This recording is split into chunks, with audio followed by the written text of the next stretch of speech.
क्या आप जानते हैं कि भारत की जो उद्देशिका है यानी प्रस्तावना, जिसे इंग्लिश में कहते हैं प्रीडूल्स, उसके बारे में आप क्या जानते हैं? देखिए, भारत की जो प्रस्तावना है उसके बारे में पंडित जवाहरलाल नेहरू थे। उन्होंने कहा था कि यह भारत की एक आत्मा है।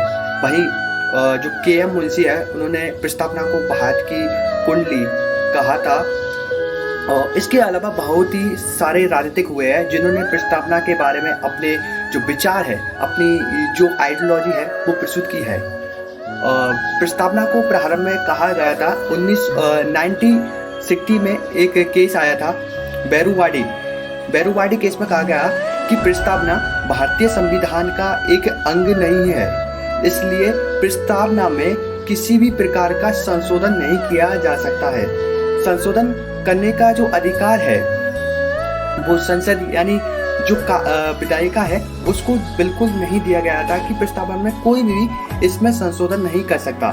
लेकिन इसके 13 साल बाद यानी 1973 में केशवानंद भारती एक्ट आया था, जिसमें कहा गया था कि प्रस्तावना भारतीय संविधान का एक अंग है, उसका एक हिस्सा है, इसलिए भारतीय जो प्रस्तावना है उसमें संशोधन किया जा सकता है।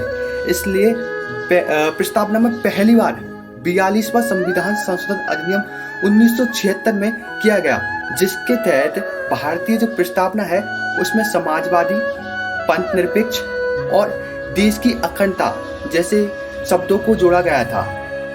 ये एक तरह का प्रस्तावना में किया गया एक तरह का संशोधन था कि एक समय कहा गया है कि प्रस्तावना भारतीय संविधान का अंग नहीं है, लेकिन उसके कुछ सालों ही बाद उस प्रस्तावना को भारतीय संविधान का हिस्सा बना दिया गया है और संसद के द्वारा उसमें संशोधन किया जा सकता है।